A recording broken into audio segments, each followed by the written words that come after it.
estamos em mais um programa Gente de Fé. Eu tenho certeza que você tem feito uma rica experiência em adentrar em tantos lares e conhecer famílias e histórias que por vezes pode se assemelhar à sua. E hoje eu tenho aqui comigo um jovem casal. E isso é muito importante, nós também mergulharmos na experiência de casais jovens, com histórias comuns, como a minha e como a sua. Muito bem-vindos, Daniel e Bárbara.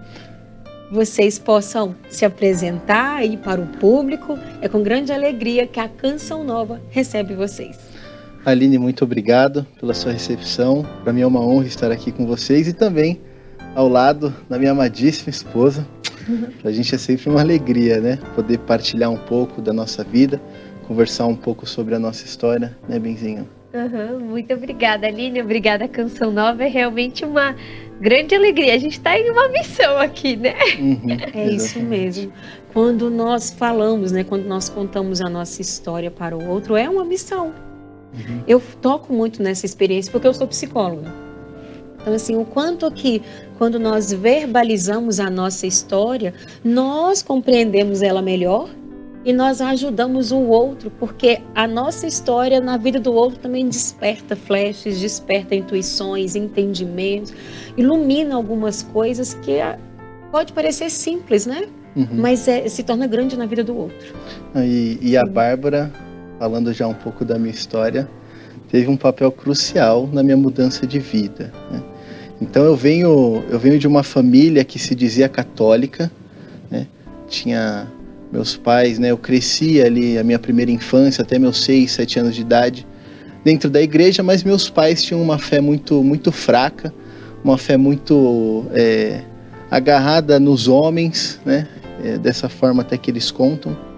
E um belo dia eles se decepcionaram com as pessoas e eles saíram, né, desse caminho de fé. E aí foi quando a nossa família ela começa a se desestruturar completamente. Eles começam a frequentar outras seitas, né, outros cultos religiosos.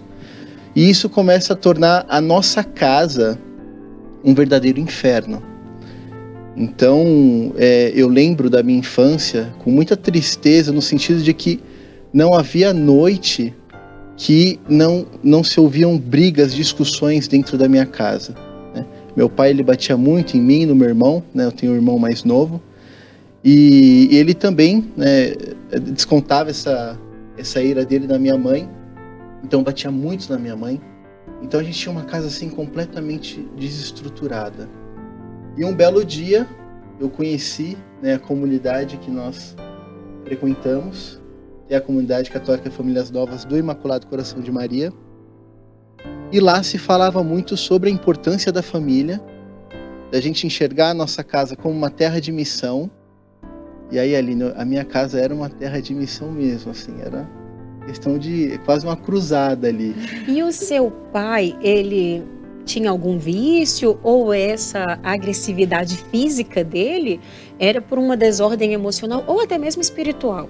Eu acredito que seja uma desordem espiritual e emocional, porque a história dele também é um capítulo à parte. É uma história de mudança de vida e conversão também muito profunda, mas ele não tinha vícios em alcoolismo, não tinha vícios em drogas, em nada desse tipo. Mas ele teve uma infância muito dura, em que o pai também batia muito nele. Ele chegou a morar no fundo de um posto de gasolina, no porão da casa de um amigo. Então assim, ele perdeu a mãe com 15 anos de idade. Então ele teve uma história muito conturbada. Então ele carrega todo esse emocional e dentro da nossa casa a coisa, né, era uma repetição, né, da verdade. Sim, da história. Exatamente. Foi uma repetição dessa história. E eu vejo quando eu tive o contato com a comunidade e a gente vê lá minha casa como terra de missão, eu começo a enxergar dessa forma. E a gente tinha o costume de rezar o terço. Eu também estava aprendendo, estava me convertendo, que também vem de uma adolescência muito louca. E você tinha quantos anos aí? Aí eu estava com... Quando a gente começou a frequentar, eu estava com 15 anos. 15 anos de idade. E aí eu convidava meus pais para rezar o terço. Eles não rezavam, não queriam rezar. Aí eu ia lá no meu quarto, né, encostava a porta, e a minha porta não fechava muito bem. E aí eu começava o meu terço ajoelhado, e um belo dia minha mãe passou, e a gente vê como Nossa Senhora, ela nos usa de formas que a gente nem imagina. Às vezes a gente está fazendo um apostolado, Deus está nos usando ali e a gente não está nem percebendo. Mas é isso, a gente tem que buscar sempre cumprir a vontade de Deus, né? E eu estava rezando ali o meu terço, minha mãe passou, me viu, e aquilo ali foi um balde para ela, assim, nossa, as escamas começaram a cair, o que eu estou fazendo da minha vida, o que eu estou fazendo com a minha família? E aí, a partir daquele momento, eles começam uma mudança, né? A querer saber onde eu estava indo, que era a comunidade, começo a ter contato com outras famílias que buscavam a fé, que vinham de histórias muito similares, e aí, né, a nossa casa passou a carregar a cruz junta, né? Todo mundo buscando ali. E quando acontece esse movimento, você encontra primeiro a Igreja Católica ou a comunidade? Quem entrou primeiro? Quem foi a porta de quem? Foi a comunidade. A primeira porta foi a comunidade. Por quê? Eu gostava de uma outra menina. Não, Deus ele age de formas maravilhosas. E ela frequentava essa comunidade. Então eu comecei a frequentar a comunidade não porque eu queria buscar a Deus, mas porque eu me interessava por aquela moça. E aí eu falei, puxa, eu comecei a frequentar a comunidade, só que muitas coisas que eu ouvia foram tocando profundamente o meu coração. Foram fazendo muito sentido. Falei, nossa, eu tô claramente vivendo no erro. Eu era muito resistente, eu lembro dessa época, falava que eu não ia me converter nem nada, mas não teve jeito, né? Deus, ele foi, a graça dele foi me mostrando que eu estava no caminho errado e que eu precisava ajudar a minha família também. Olha só, então você, na verdade, foi uma isca, uma moça foi uma isca, te levou para a comunidade, você nem sabia o que era isso, e você frequentava outras coisas, né, seitas, outras coisas.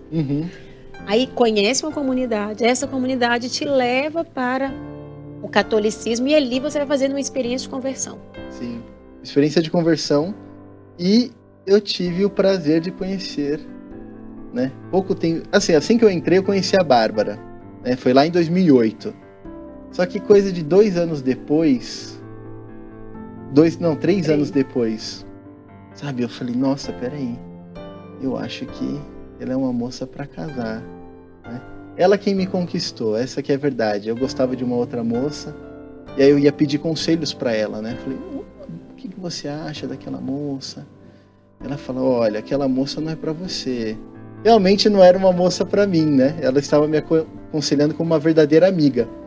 Mas acabou que eu me apaixonei por ela, e a gente começa a viver ali, né? Todo um caminho até o nosso casamento. Então, diante de tudo isso, aconteceu mais alguma coisa nesse processo seu que impactasse na sua conversão? A sua história, né, a sua adolescência, ela foi tranquila ou não? Olha, como dá para se esperar, minha adolescência não foi nada tranquila. Na verdade, ela foi bem atribulada, porque eu tive um mal que hoje em dia assola várias famílias, que é o mal da pornografia.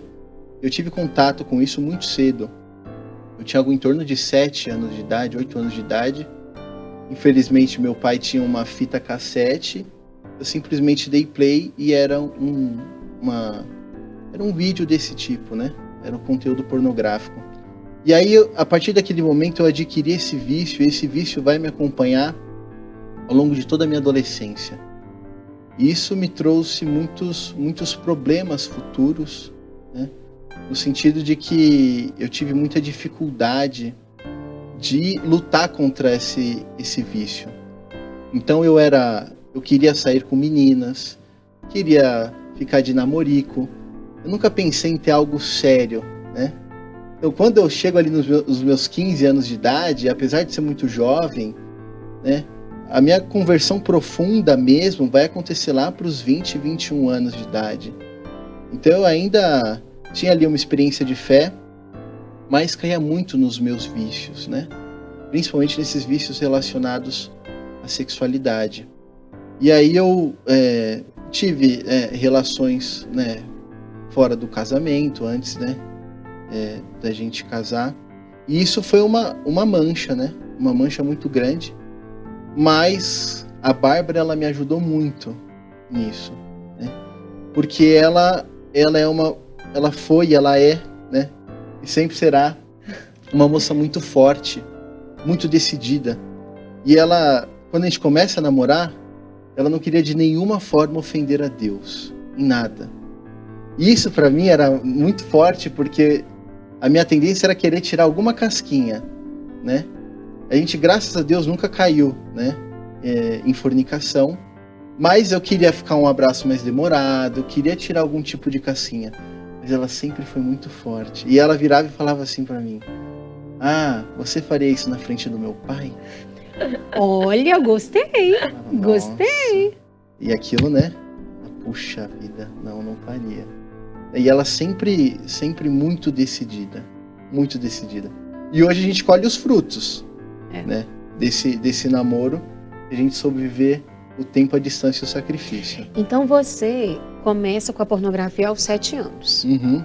E você conhece a Bárbara com quantos anos? Com 15 anos de idade, eu conheço a Bárbara, e lá para os 18 eu começo a gostar dela, né? Então vamos dizer que neste período você viveu também uma sexualidade desregrada. Sim, sim. Né? Até encontrar, até começar a namorar com ela. Sim, E só que aí você faz uma experiência de conversão com 18 anos?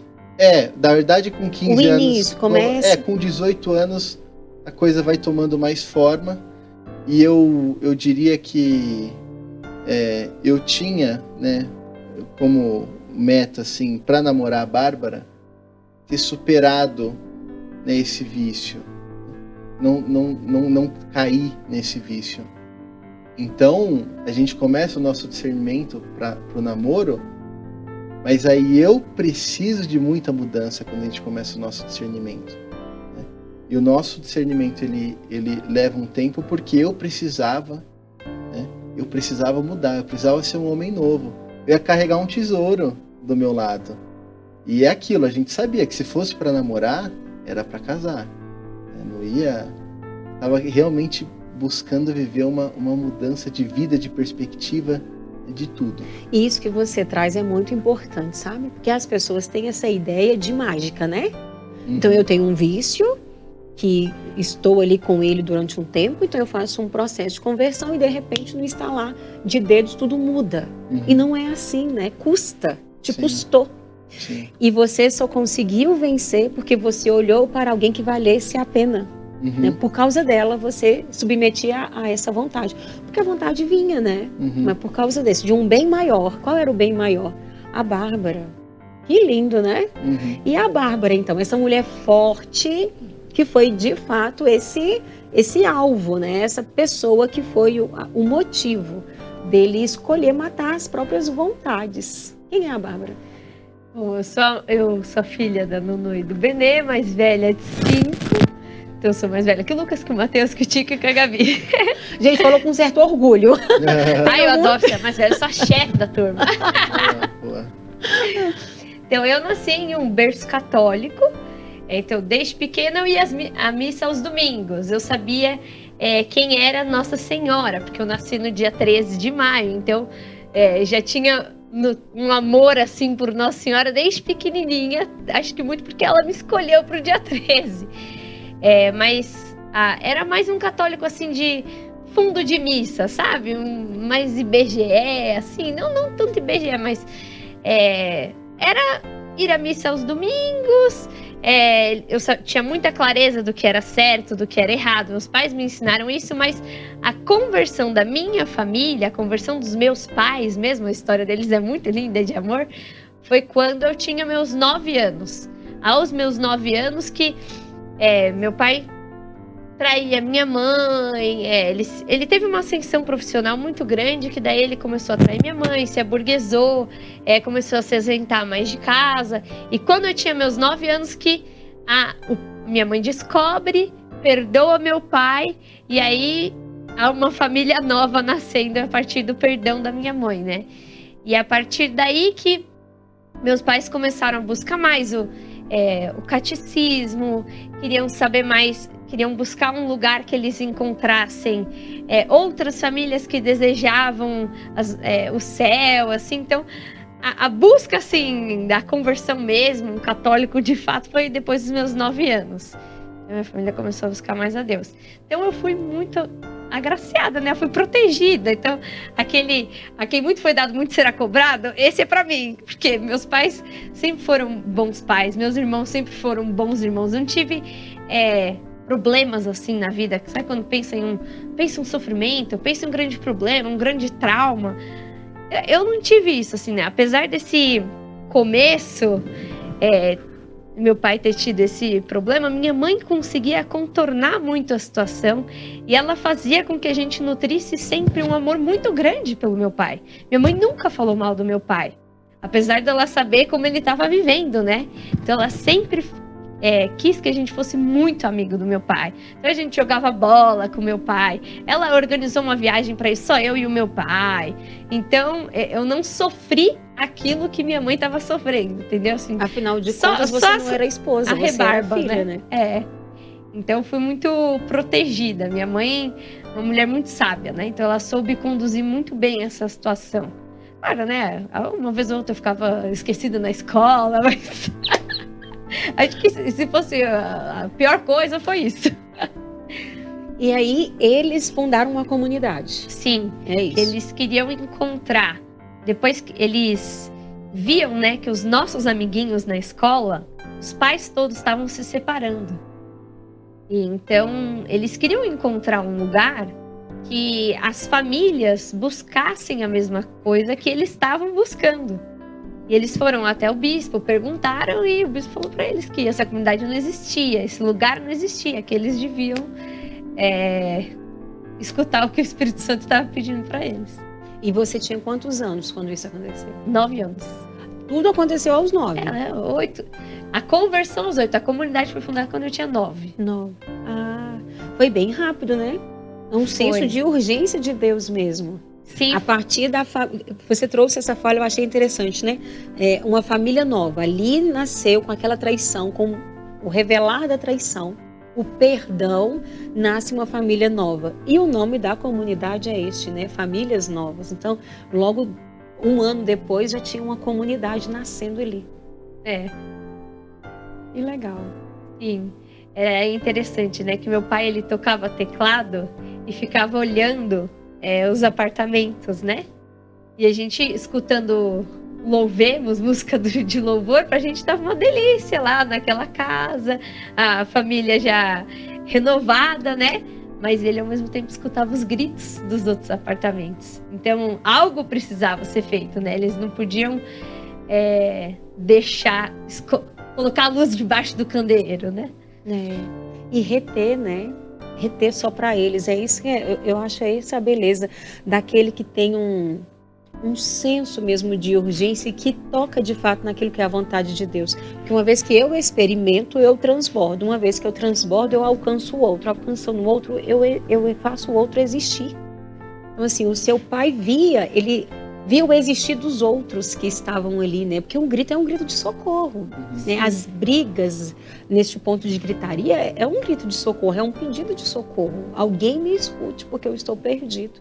O seu pai ouviu esse pedido de socorro. Sim, e um ponto interessante que eu esqueci de falar é que os meus pais queriam um lugar que pudesse ir a família toda. Pais e filhos o tempo inteiro, não separado, homem, mulher, filho fica em casa, porque eles conheciam histórias de famílias que os pais ficavam deixando muito filho em casa para ficar indo na igreja, então tava esquecendo a missão principal, sabe? Então eles queriam um lugar que fosse pais e filhos juntos. Olha, interessante, né? Porque isso é muito comum hoje também. Aí os pais levam os filhos para catequese, deixa lá, às vezes nem sai do carro, né? Deixa, depois na hora que dá a hora de acabar, volta, pega essa criança, mal vai à missa com os filhos, mas exige que eles façam a catequese, a primeira Eucaristia e a crisma, né? Vamos fazer um protocolo, mas o pai e a mãe mesmo não se comprometem. Muito bem. Uma curiosidade, né? Você falando sobre essa força de levar esse sopro do Espírito Santo para outras famílias, A gente vê muito a ação de Deus porque o pai dela, né, meu sogro, ele é extremamente tímido. Ele é uma pessoa muito tímida, né?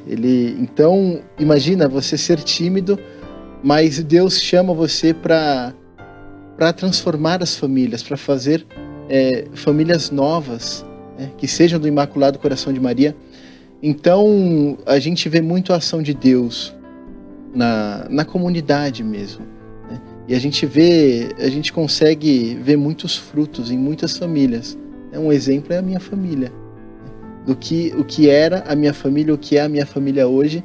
Tanto que quando eu conto que o meu pai era um homem extremamente agressivo, que ele batia em mim, me chutava no chão, as pessoas olham e desacreditam, porque meu pai, ele é um doce hoje, é um amor. Ele frequenta a comunidade? Frequenta a comunidade, ele frequenta assiduamente a comunidade, minha mãe também. E seu irmão? O meu irmão, ele frequentava a comunidade quando ele estava aqui em São Paulo, e agora ele mudou ele está em Itajaí, está em outro estado, e a comunidade está chegando lá perto, né? Chegou em Blumenau. Então, né, a comunidade está se espalhando aí. Olha que pelo legal, Brasil. Né? A história da família dele é realmente muito interessante. Quem conhece hoje não consegue imaginar o que já aconteceu naquela casa. E ficou algum trauma que você possa dizer assim, é um trauma, ou algum resquício, algo que hoje você se esforça para lutar, que ainda é reflexo desse tempo? Olha, eu acho que eu fui muito agraciado por Deus, porque eu não carrego nenhum tipo de trauma, ao mesmo tempo que eu nunca tive nenhum tipo de rancor, né, com o meu pai, ou com a minha mãe. Também teve momentos que ela também foi... Eu lembro de um episódio muito marcante, que foi quando meu pai saiu de casa, por exemplo. E aí eu lembro que eu chorei aos pés dele, implorando para que ele ficasse em casa. E aí, sabe quando parece que estava limpando uma sujeira, e ele me joga pro lado e vai embora, assim, de casa. Então aquilo foi uma ferida muito grande. Ele sai um tempo de casa, e minha mãe começa a pedir ajuda para os vizinhos, para amigos, para a gente poder se manter ali. Então foi um trauma muito grande, uma experiência muito sofrida, mas é pura graça de Deus. Eu nunca carreguei nenhum tipo de rancor, nenhuma mágoa com meu pai. E eu vejo que hoje eu trato os meus filhos, a minha família, um pouco daquilo, né, que seu pai também fala. Eu tento ser o pai que eu não tive. No fundo, meu pai é maravilhoso, né? Pai, eu não tô falando, né? Mas assim, o que eu quero dizer é que eu busco ser hoje o pai que eu não tive. Sim. Um pai presente, um pai que ama, um pai que educa, um pai que busca ser referência para o filho. Então é isso, eu enxergo a minha família como a minha principal missão hoje. A minha casa é a minha principal terra de missão. É inevitável, nós não podemos negar a história, né? Houve um tempo onde o seu pai te chutava, te batia, agredia. Não tem como fingir que isso não aconteceu, que não existiu. E, assim, pela repetição da história, ele não tinha consciência. A partir do momento que você, né, foi pensado ali desta realidade, você foi convocado para romper essa repetição, né, ali vai sendo de fato interrompido essa repetição desta história que vai acontecendo sem a clareza e a consciência, né? E aí me chama a atenção quando você diz que a sua mãe viu você rezando de joelhos. Existe um valor muito grande desta oração corporal. Eu sou muito a favor desta... Vamos nos ajoelhar. Porque a sua mãe não sabia que tipo de oração você estava fazendo, o que você estava fazendo. Mas o fato de te ver de joelhos provocou algo nela. Então, o nosso agir, a nossa forma de orar, de nos colocar em oração, ela também evangeliza, ela também converte, né? Então, não dá para anular tudo que aconteceu antes. Aconteceu. Bendito seja Deus que toda a história mudou, essa história foi rompida e vocês são livres para construir a partir da consciência que tem, tanto você quanto seu pai.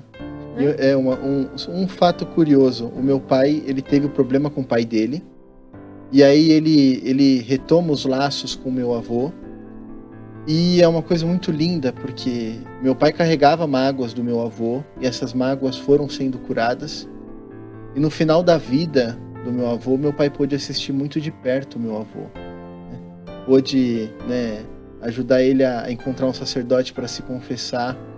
Então, assim, é uma coisa que a gente não imagina o quanto Deus pode agir na nossa vida. Então, você vê que meu pai também, em relação ao pai dele, né, aconteceu aí uma grande transformação. Muito bem. Bárbara, tem uma frase que ele disse que está ecoando no meu coração e eu quero que você fale um pouco mais sobre isso, né? Porque isso eu acho que é uma dica muito grande para as mulheres dos nossos tempos. Você teria coragem de fazer isso na frente do meu pai, né? Assim, gente, que sacada, que dica preciosa é essa. E aí, como que era isso, né? Assim, esse entendimento. Você sabia o que era certo, sabia o que era errado, mas às vezes comunicar isso para o outro de uma forma que não seja agressiva, que não vai ofender, mas ao mesmo tempo dizendo assim, eu te amo, mas eu quero que você me ame e me respeite. Porque a dificuldade de muitas está aí, né? É como eu vou comunicar esse limite?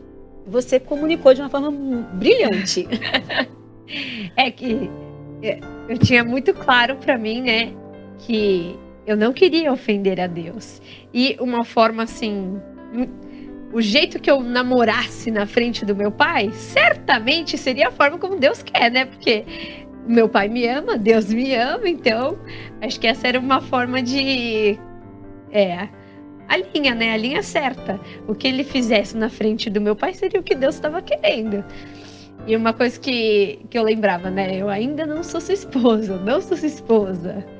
Então, sempre que eu achava que não tava legal, eu chamava ele para conversar. Nossa, isso era quase um trauma, assim, né?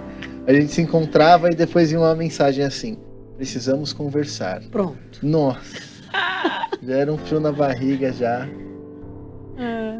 Muito bem, a clareza, né? Onde nós temos a clareza da nossa história. E uma outra coisa importante que aí eu quero agora provocar você que nos assiste aqui. Nós vamos para um breve intervalo, mas eu quero deixar uma provocação, uma reflexão. Primeiro, você conhece a sua história? Você tem ela em suas mãos? Porque só a partir do momento que eu tenho consciência da minha história que eu sou livre para poder fazer escolhas melhores e saudáveis. E a segunda eu vivo bem o meu estado de vida? Eu vivo bem hoje? Eu como criança, eu vivo bem a minha infância? Como adolescente, eu estou vivendo bem a adolescência? A minha juventude, a minha vida adulta, a velhice, né? Com aquilo que eu sou chamado a viver, seja solteiro, namorado, casado, e aí? Como você está vivendo aquilo que você é chamado a viver no tempo de hoje? Me responda essa pergunta e eu te espero no próximo bloco. Voltamos para o nosso programa Gente de Fé. Que interessante essa história, né? De um jovem casal com vidas tão distintas, tão diferentes, onde um é fisgado de uma forma muito inusitada para encontrar o amor da sua vida e assim o seu campo de missão, que é a sua família. E é sobre isso que nós vamos falar agora no segundo bloco. E enfim, vocês namoraram, noivaram e casaram. Como é que foi esse processo? Não, o processo de namoro foi maravilhoso, porque foi uma forja muito grande para mim. Como até já cheguei a comentar, e ela falava essa questão, você faria isso na frente do meu pai. Mas a gente percebia, né? Já que a gente ia namorar para casar, a gente precisava, então, amadurecer, né? Como pessoa, amadurecer a nossa fé, amadurecer no sentido de como construiríamos a nossa casa, como nós formaríamos os nossos filhos. Então foi um momento de muita troca, muito aprendizado nosso, de muita sinceridade, né? Foram inúmeros episódios em que a gente conversava e Deus realmente nos iluminava, né, para tomar um caminho melhor para nossa vida. Um exemplo disso foi que nós víamos outros casais que foram chegando na comunidade começando a rezar depois da missa, assim. E a gente se olhava assim, puxa, tipo, ela, né? A gente podia começar a rezar depois da missa. É verdade, amor, a gente podia começar A risada. E isso a gente era noivo, né? Se eu não me engano. Não, acho que a gente ainda era namorado. A gente era namorado, verdade, a gente era namorado. E a gente começa a rezar depois da missa. E várias orações a gente carrega até hoje. Orações que a gente rezava naquela época. Isso é muito legal, né? Que vivendo assim com pessoas que buscam o mesmo que nós, a gente pode ir aprendendo, né? Nós fomos o meu irmão e a Fernanda dele, né, a menina com qual ele se interessava, eles tinham esse hábito, depois que acabava a missa, ficava lá os dois rezando um tempão. Aí um dia eu ficava curiosa, né, meu irmão, o que vocês querem? Aí ele falou que eu rezo pela família dela, ela reza pela nossa família e tal. Eu falei, gente, que legal, eu quero isso pra mim também. Uhum. E a gente, enquanto a gente se preparava para o nosso matrimônio, a gente ganhou um livrinho, né, de preparação para o casamento chamado Yoeli Huati, um dos tios dela que moram no Chile. E a gente estava lendo uma homilia do Papa Francisco, em que ele dizia que da mesma forma que nós pedimos o pão de cada dia, nós também deveríamos pedir o amor de cada dia. E a gente olha para aquilo e a gente acrescenta naquela nossa oração, é uma jaculatória, que a gente pede a Deus que o nosso amor cresça cada dia mais. O nosso amor cresça cada dia mais. E funciona. E funciona, porque eu não imaginava mesmo que depois que eu casasse, que o meu amor por ela, ele poderia crescer. Eu achei que no dia do meu casamento, isso aqui é o máximo, né? E tem as núpcias, aquela coisa toda maravilhosa, né? Não, é maravilhoso, é encantador. A gente ainda tá em lua de mel, né? Mas a gente vê como é possível crescer no amor. Como Deus ele vai nos conduzindo, e quando nós estamos abertos a cumprir a nossa vocação dentro da nossa casa, né? Então eu sou chamado a ser marido, a ser pai, ser o chefe ali da casa. E quando a gente está aberto, quando a gente se abre para cumprir com essa missão, Deus ele vai nos transformando, e de formas que a gente não imagina. Eu olho para minha juventude, para o Daniel de tempos atrás, nossa, como eu mudei. Eu nunca imaginei que pudesse acontecer uma mudança tão grande na minha vida. E da mesma forma, o quanto eu cresci no amor por ter a minha família, por ter a minha esposa, por ter os meus filhos e por passar tantas coisas ao lado dela, né? Que ao longo do nosso casamento a gente teve ali algumas provações, né? Um namoro é isto. E assim, eu quero chamar a atenção mais uma vez. Isso foi em 2014. Entre 2014 a 2017. Isso tem pouco tempo, né? Assim, eu comecei a namorar... Ai, meu Deus. O meu namoro foi há mais tempo. E o meu namoro também foi nesses moldes. Como não é todos os dias, é só fim de semana que podia namorar. Só que talvez eu contando a minha história, que tenho 17 anos de casada, pode parecer assim, não, isso era na sua época, Aline. Hoje não é assim. Não, hoje é assim.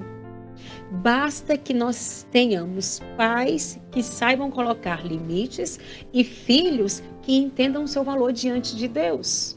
Então, assim, quem sou eu diante de Deus nesta relação? Eu sou uma católica, uma mulher católica, e eu preciso viver conforme a doutrina dessa igreja, da fé que eu professo.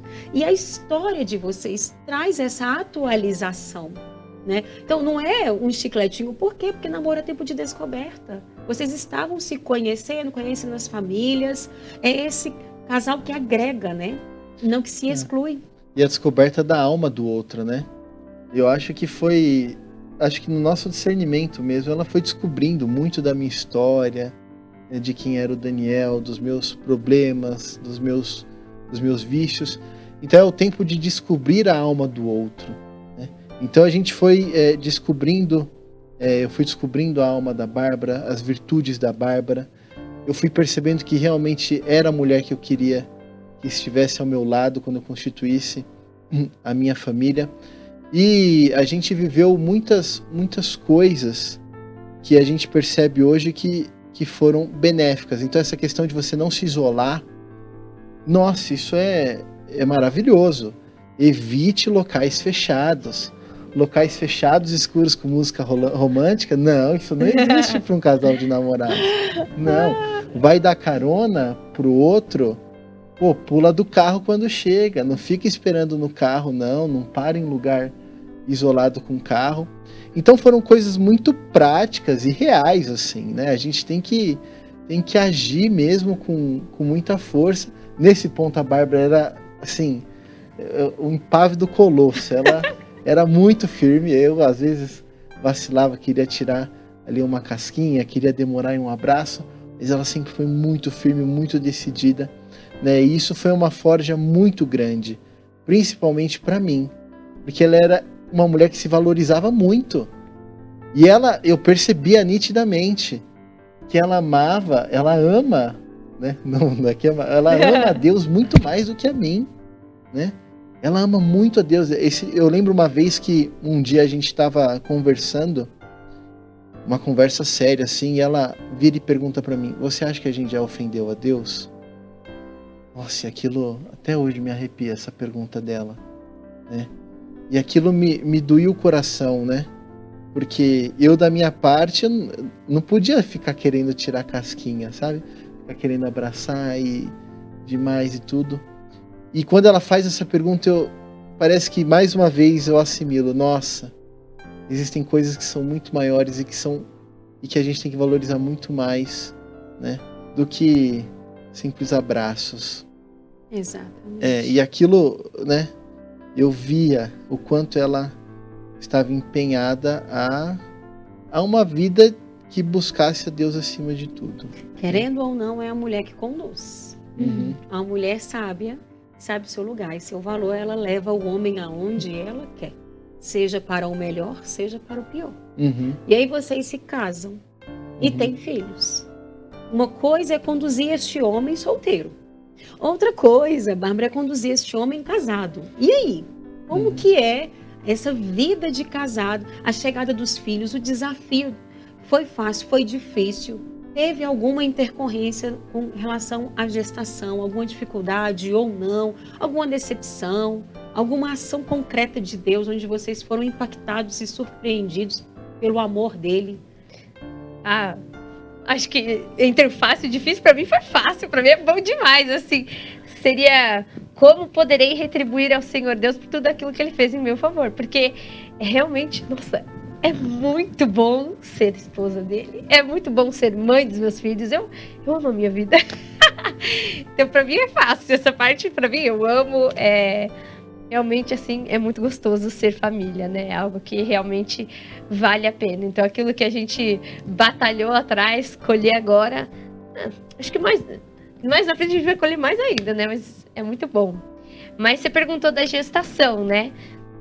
É engraçado que no início do ano passado, a gente conversava, né? Falando, nossa, nunca aconteceu... Nossa vida tá muito fácil, né? Tá muito gostoso essa vida de casado, com o Josézinho pequenininho. Que delícia, né? Tá muito fácil essa vida. Cadê a cruz? E aí, o José tava com 9 meses e eu descobri uma gestação porque eu tava sangrando muito. Eu fui no laboratório investigar o que estava acontecendo comigo porque eu tava sangrando mais de uma vez no mês. E aí a gente descobre que eu tava grávida. Então foi aquele mix de, meu Deus, que legal, mas meu Deus, eu tô sangrando, o que tá acontecendo? E aí a gente descobre que eu tava com um hematoma no útero 3 vezes maior que o saco gestacional. Então a cara dos médicos já era aquela cara de velório, né? Eles falavam assim, olha, que legal que você tá grávida, mas essa gestação pode não ir pra frente. A chance de não ir pra frente é muito grande. Você tem um hematoma enorme. Faz tantos anos que eu não vejo um hematoma desse tamanho. Então foi esse momento assim que eu tive que parar de carregar o José no colo, suspender a amamentação, ficar de repouso. Então, como é que eu ia cuidar do José? A gente teve... meus pais nos ajudaram nesse momento. A gente teve que deixar a nossa casinha de segunda a sexta, né? Ficar indo para os meus pais, minha mãe me ajudar com o José, que eu não podia pegar no colo. Então foi um momento ali de... Um momento de provação, né? Uma tempestade, que a gente passou, mas... E aí a gente vive esse drama, né? Que esse hematoma tinha que sumir até a 16ª semana, que daí a chance de vida do bebê aumentaria, né? E quando chega na 16ª semana, o médico fala: não estou vendo mais meu hematoma. Deu, eba, então eu tô de alta, acabou meu repouso? Dele, calma que eu não falei isso. Eu falei que eu não estou vendo hematoma, mas a sua placenta, ela tá prévia a centro total. Então você tem que sim ficar de repouso, que é uma posição perigosa da placenta, né? E aí a gravidez vai evoluindo e a placenta vai ficando pior. A placenta, ela começa a aderir à parede do útero, vai comendo o útero, como um monstrinho, né? Uma árvore. E ela foi comendo o meu útero e estava quase chegando na minha bexiga, né? Na ressonância. Quando eu fiz a ressonância lá na 31ª semana, a médica ficou super preocupada. Saiu o laudo da ressonância na terça-feira. Na terça-feira ela me liga e fala: amanhã você vai ser internada, porque a situação está muito grave, a qualquer momento pode acontecer uma hemorragia, morre você e o bebê, questão de segundos. Você estava de quantas semanas? 31 semanas. 31, tinha ainda um tempinho, né? Sim. É 31? Acho que era menos. Era menos. Era menos, porque ele nasce com 33. Então era menos. É um pouquinho menos. Era 3 de outubro. Dia 4 eu internei. A data prevista do parto era 7 de dezembro. E aí nós vamos para o hospital, ficamos lá por um tempo, né? Nesses cuidados eu sou muito grata a Deus pelo carinho de toda a equipe do Santa Joana. Então, se tiver alguém assistindo do Santa Joana, muito obrigada. E aí a gente fica esse período no hospital, que foi um período também, assim... eu fiquei longe do José, né? Meus pais moravam em Jandira, e o hospital aqui em São Paulo, esse trânsito caótico de São Paulo. Então, meus pais traziam o José para me ver, mas não era todo dia, né? Dia sim, dia não. Então, quando o José chegava, era a alegria, né? A alegria do hospital. Eu enchia aquele corredor de... Como que você fala, né? Era o sol chegando.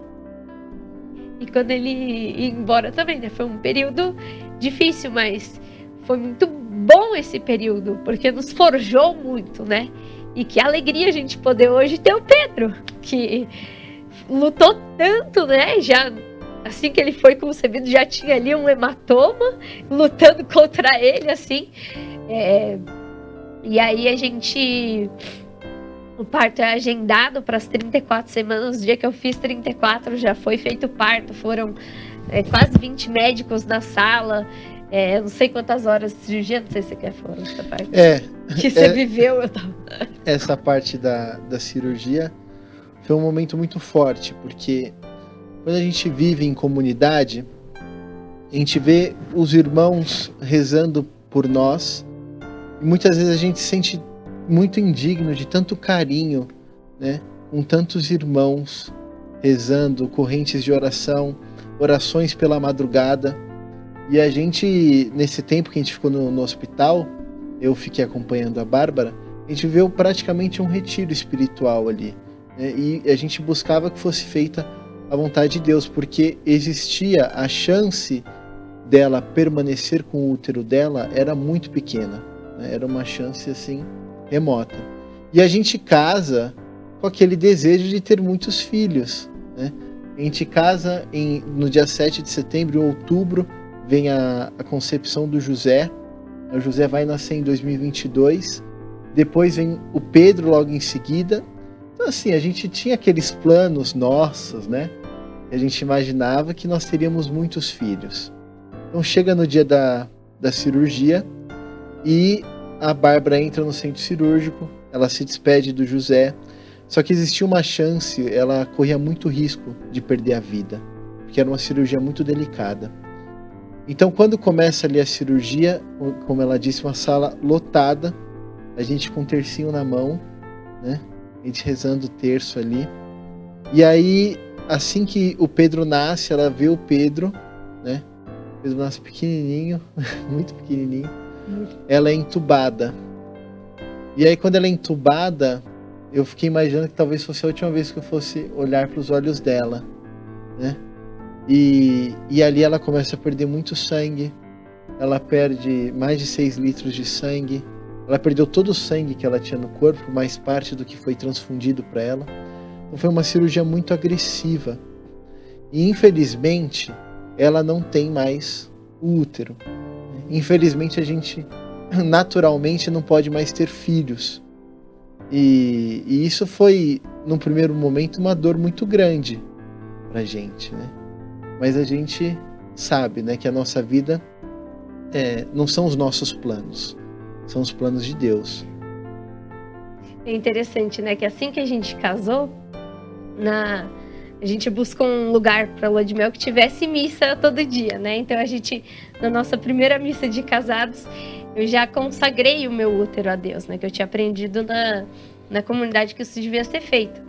E eu pedi muito para Deus que Ele só enviasse almas ao meu útero que eu conseguisse devolver para Ele.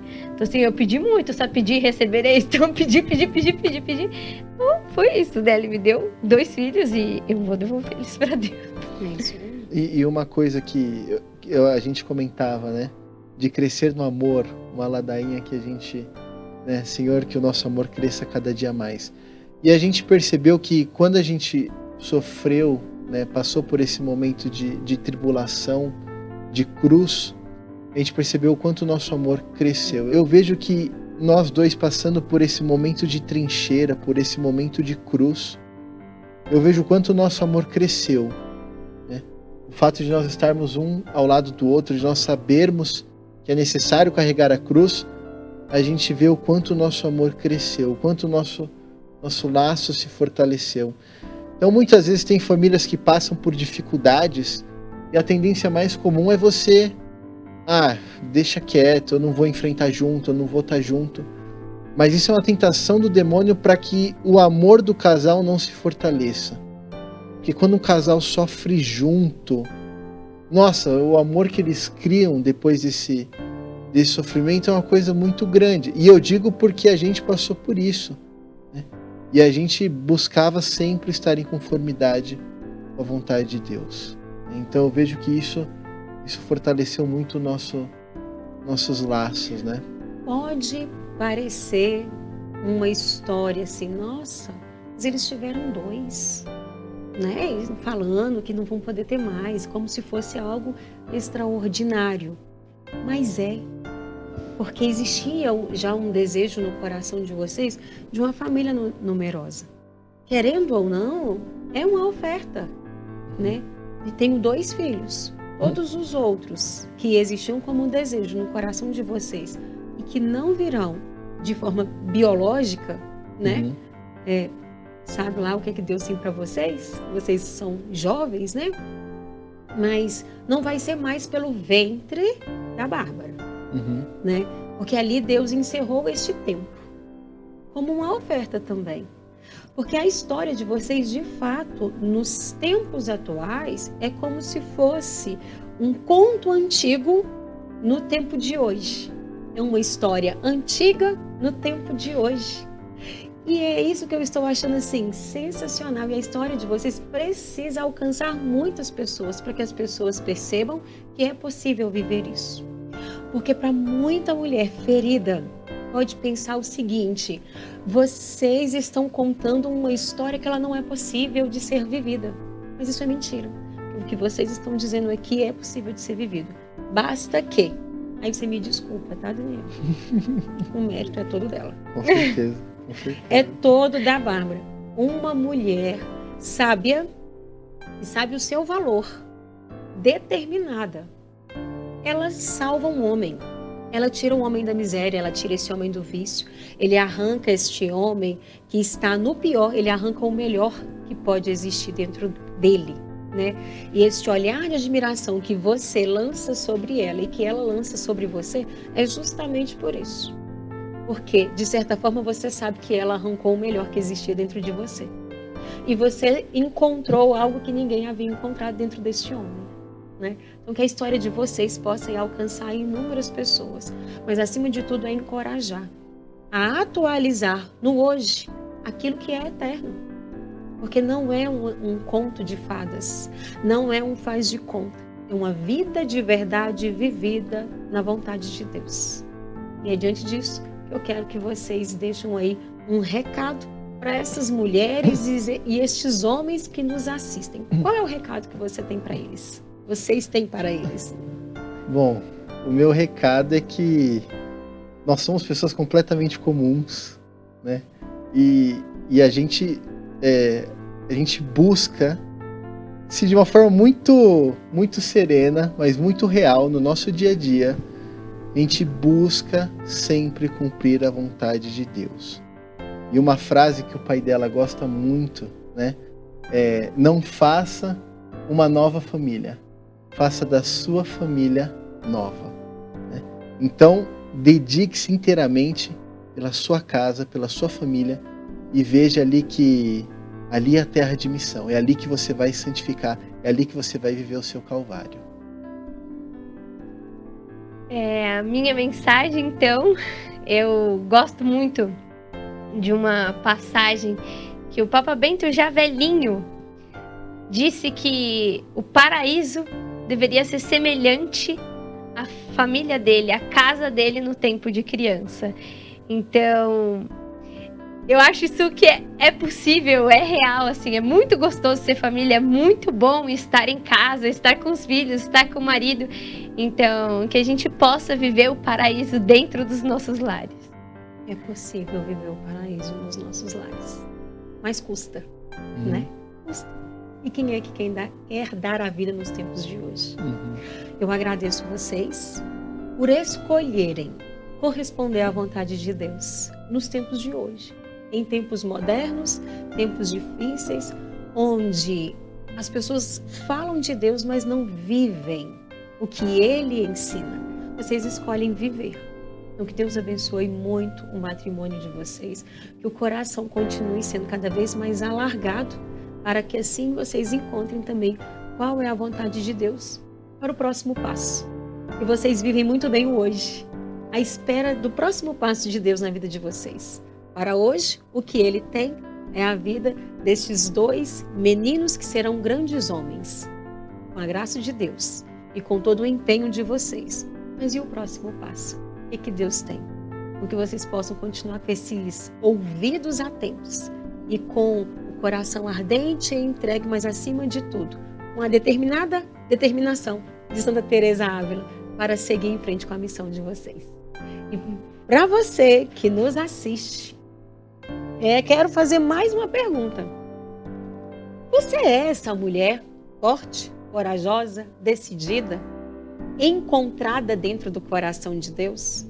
Você é um homem que foi forjado pela própria história, mas que livremente escolhe submeter às suas vontades, às suas tendências e às suas más inclinações, porque encontrou alguém que vale a pena? Não só alguém aqui na terra, mas alguém que é eterno. O amor, a beleza, a verdade existe. É o nosso Deus. Quando nós experimentamos estar na presença deles, nós nos tornamos quem nós precisamos ser.